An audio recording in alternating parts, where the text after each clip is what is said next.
ঐক্য পরিষদের আয়োজনে আজকে এই গার্মেন্টস মালিক ভাইদের উপস্থিতি, আমাকে আমন্ত্রণ, সবকিছু মিলে আমি অত্যন্ত আনন্দিত এবং আপনাদের কাছে আমাকে দাওয়াত দেওয়ার জন্য আমি কৃতজ্ঞতা প্রকাশ করছি এবং সবাইকে ধন্যবাদ জানাচ্ছি।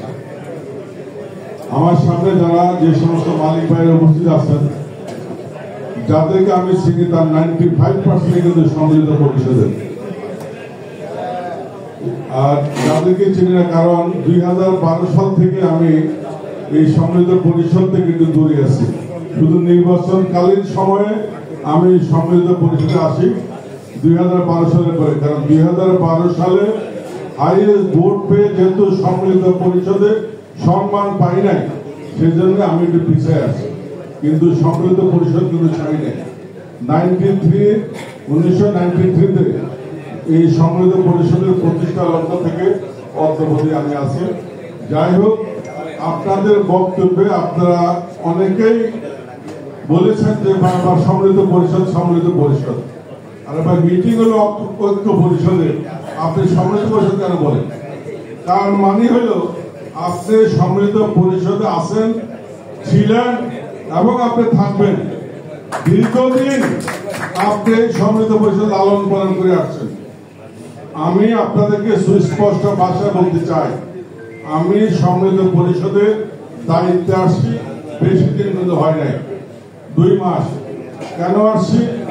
একটি বিশেষ প্রেক্ষাপটে সম্মিলিত পরিষদের শূন্যতা সৃষ্টি হওয়ার কারণে সিনিয়র নেতৃবৃন্দের অনুরোধে আমি এই সম্মিলিত পরিষদে হাল ধরেছি। আজকে আপনাদের উপস্থিতি আপনাদের মনে করেন যে আমি একজন অযোগ্য ব্যক্তি, আপনাদের সামনে ওয়াদা করে গেলাম, আপনার যোগ্য নেতা আনেন, আমি সরে যাব, আপনাদের কাতারে যাব। আমি 93 থেকে কর্মী হিসাবে আছি, আগামী বাকি জীবন বাঁচবো কদিন, 65 ইয়ার্স ওল্ড, বয়স্ক লোক। তো আমি এই ক্ষমতা লালায়িত না, এই ব্যাপারে আমি একদম সুস্পষ্ট ভাবে আপনাদেরকে আমি জানাতে চাই। আর যেহেতু আপনারা বিজিএমইতে আমরা সম্মিলিত পরিষদের 95% আপনার নেতৃবৃন্দ বা কর্মীরা এখানে আছেন, বাইরে এখানে আছেন, মালিকেরা আছেন, আপনাদের বিজিএমে যে সমস্যা আমারও সেই সমস্যা, আপনাদের গার্মেন্টস নিয়ে যে সমস্যা আমারও সমস্যা।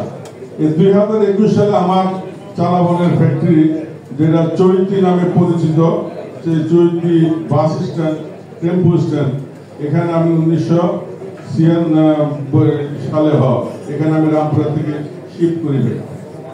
সেই ফ্যাক্টরি রুবানা হওয়ার সময় আমার এখানে তিনটি ট্রেড ইউনিয়ন হয়।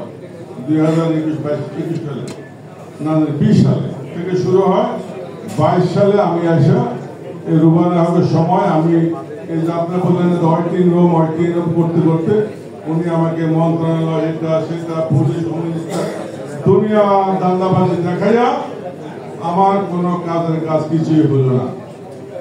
যে ফ্যাক্টরিতে আমি $5 মিলিয়ন এক্সপোর্ট করতাম, সেটা নেমে আসলো $8 লাখ।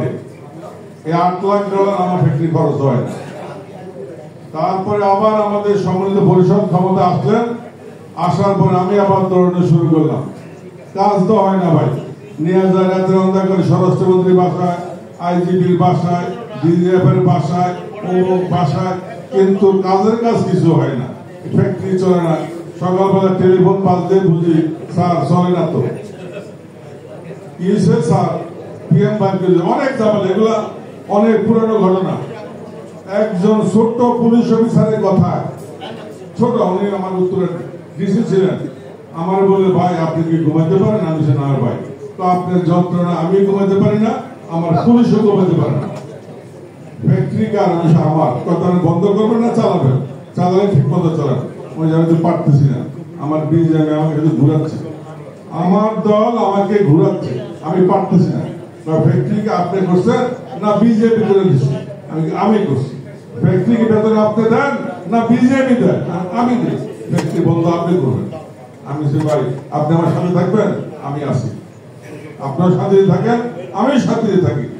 আমি 26 কোটি টাকা দিয়ে আমি আমার ফ্যাক্টরি আমি লক করছি, লক করে চাবিরা মন্ত্রণালয় নিয়ে গেছি, 6 মাস সময় লাগবে। আমার ফ্যাক্টরি আমাকে 4 বছর $5 মিলিয়ন থেকে $8 লাখ আসছেন, তার বেতন দেবো কোথায়?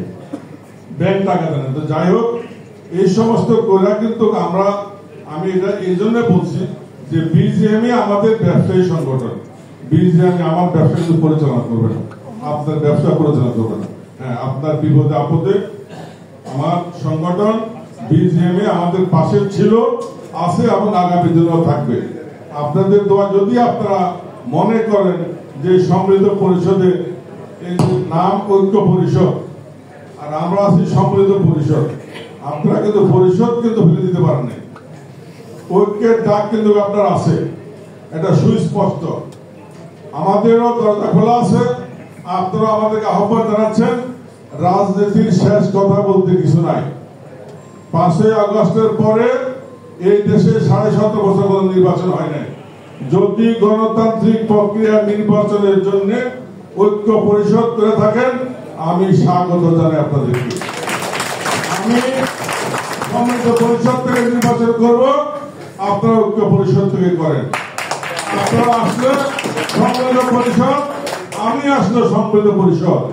কিন্তু মনে রাখতে হবে, এই সমৃদ্ধ পরিষদের নির্বাচিত পর্ষদকে যারা পিছন দরজা দিয়ে ক্ষমতাচ্যুত করেছে, তাদেরকে বিজেপিতে যুক্ত দেওয়া হবে। নির্বাচনে যাব, যদি ধরি তো কিন্তু ছাড়ি না। আবুল কালাম ধরে না, ধরলে কিন্তু ছাড়ে না। ইনশাআল্লাহ যদি ধরি, আপনাদেরকে সাথে নিয়ে ধরবো।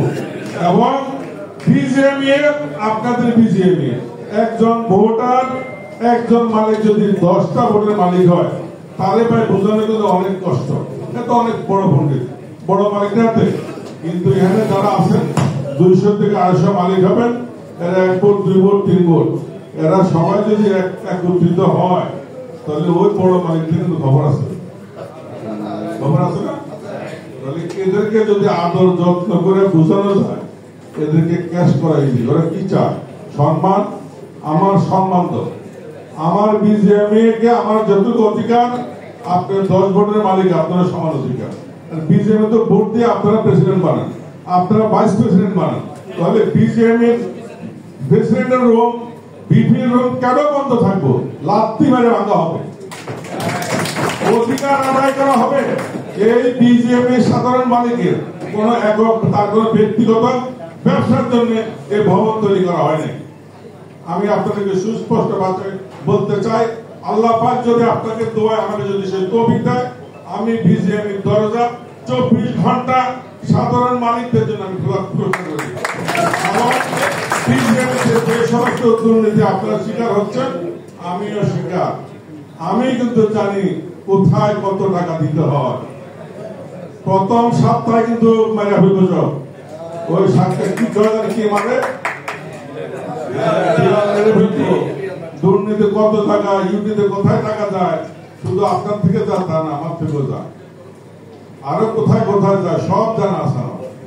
সুতরাং এবং দুর্নীতি কোন অফিসাররা, কোন স্টাফরা করে, আমরা মালিক হয়ে আমার বিজেপি থেকে আমার স্টাফকে ঘুষ দিতে হয়। এর থেকে লজ্জার বিষয় আমার কি আছে? আমার স্টাফ বসে থাকে, মালিক যে থাকে সালাম দিতে হয়। বিজেপি সিস্টেম পাল্টাই দেব, পুরো অটোমেশন করব। আবুল কালাম কোন কিছুর জন্য লালাইতো না। আমি একজন সৎ, নিষ্ঠাবান, কর্মঠ ব্যক্তি। এখন পর্যন্ত আমি ফ্যাক্টরিতে যাই, 14 ঘন্টা ডিউটি করি। সুতরাং আমি কোন লোভের পিছনে ঘুরি না। বড়লোক হওয়ার শখ আমার নাই, আল্লাহ যথেষ্ট দিছে। যদি আমার ভাগ্যে রাখে, আপনাদেরকে প্রমাণ করে দেব যে বিগত দিনে বিজেপি আর আগামী দিনে বিজেপির ডিফারেন্সটা কি। আমি আমার বক্তব্য না বাড়িয়ে, যেহেতু অনেক রাত, আপনাদের জন্য সমৃদ্ধ পরিষদ দরজা খোলা আছে, আপনাদের ঐক্য খোলা আছে। আমরা আলোচনার ভিত্তিতে আমরা একটা জায়গায় ইনশাল্লাহ বুঝবো। আমি আপনাদের আশ্বস্ত করতে পারি, আমার দ্বারা আপনাদের কোনো অসম্মান হবে না। সবাইকে ধন্যবাদ। আমি আমার বক্তব্য